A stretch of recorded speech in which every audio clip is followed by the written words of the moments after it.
I think the best setup is for Karen to tell you what she does.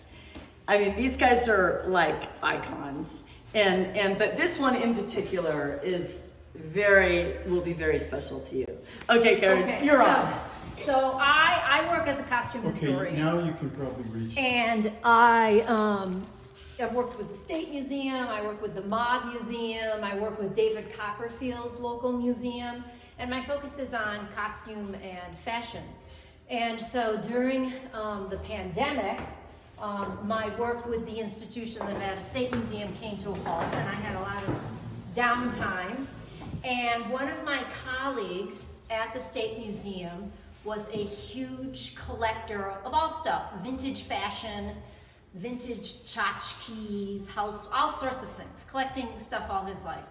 And one of the things that he collected was Barbie fashion. And he had been collecting Barbie fashion since he was like 8 years old.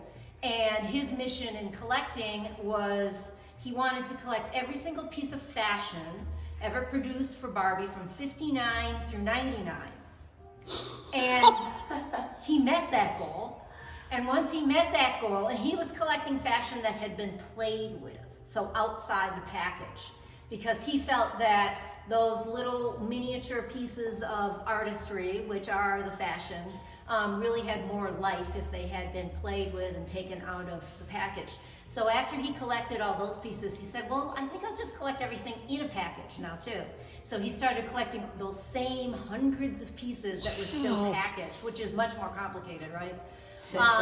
And so when I was at the State Museum, I was trying to figure out a way that it would make sense for the State Museum to collect this Barbie fashion collection, and that really didn't meet with the mission statement of the State Museum.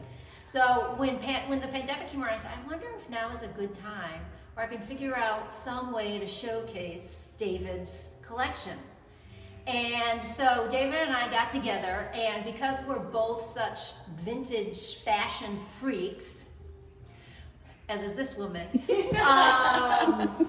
we thought, well, there's got to be a way for us to combine our love of vintage fashion and Barbie fashion in a new way, in an interesting way, right?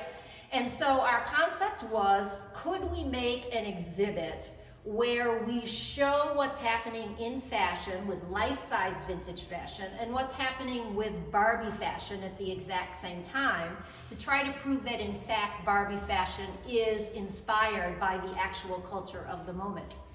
And so we pitched that concept as an exhibition to a local company that makes exhibitions and big props. Illusion Projects is very famous for making the big, huge magic props, like David Copperfield's props, that like a big helicopter on stage that like disappears before your eyes, right? So he's really adept at making complicated kind of illusions, and I knew that he wanted to get into the exhibition space. So we pitched this concept to Tim, and he loved it, and then he pitched it to Mattel, and Mattel loved it. And so we started developing the Barbie exhibition that was, I don't know if you saw it. It was You're not the one by that was at Crystal's. Yes, I went there. You were behind the scenes. Yeah. So that was the first stop of this touring exhibition. Was here in Vegas. And it was a weird place to open it at Crystal's, but it was super successful there. It stayed there for like over a year.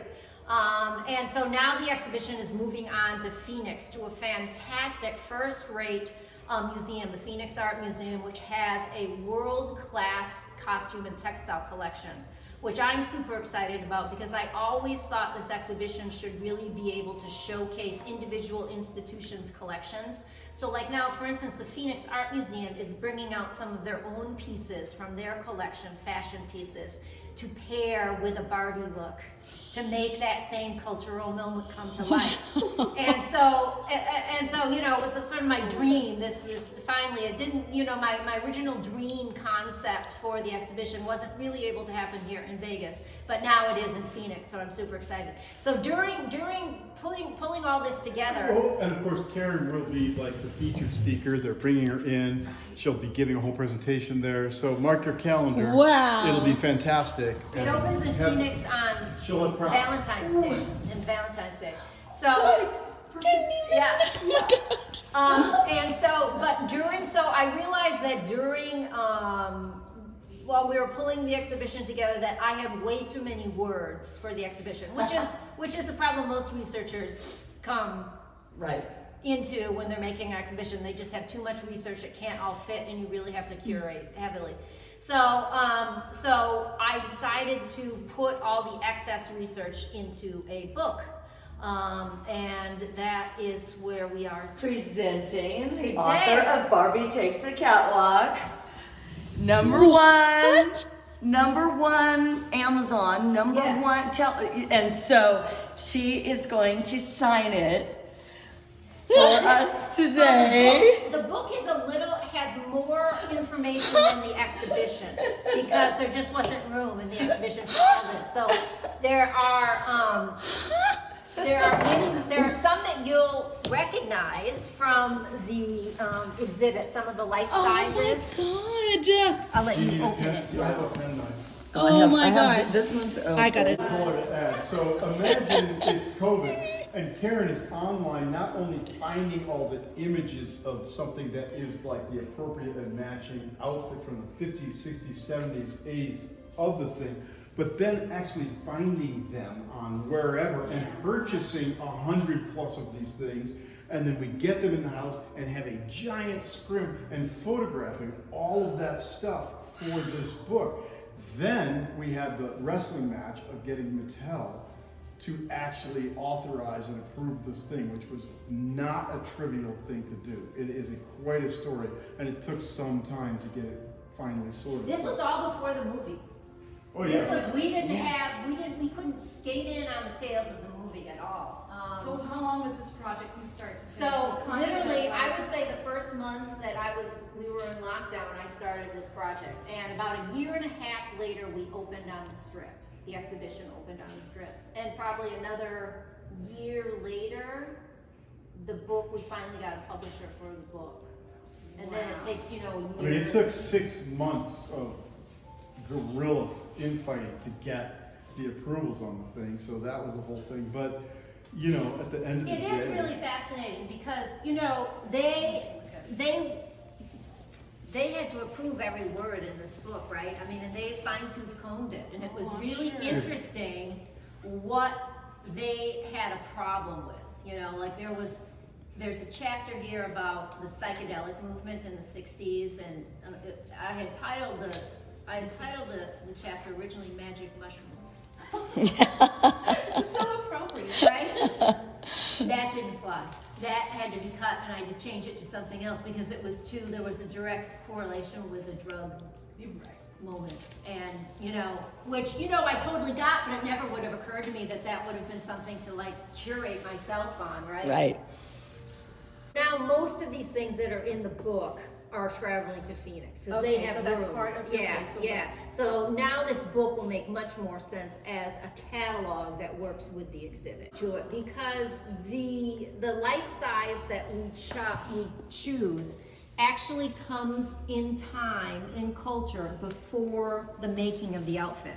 So you have to assume that if this outfit is released in 67, it was being made in 66, right? Right. So that the fashion designers were looking at something before 66 to influence them. And all of this photo work, this research does achieve that. So it's not, I didn't take the easy way out and find something that looked like it and then matched it. I had to find something that I could prove that maybe the designers were looking at and liked and thought, well, this would make a good Barbie look for the moment. So all of the photography, the large scale photography, Karen did that herself. Wow. And then the small scale, the dolls themselves required 2 hands.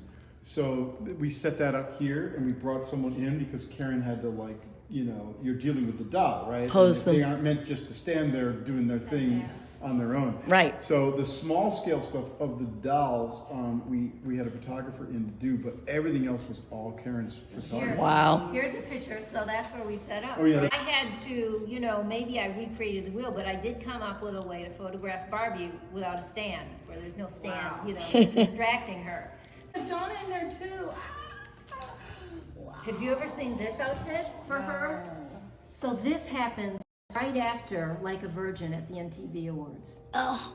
Right? Who would have guessed that Mattel would have let Barbie do this? It's so great.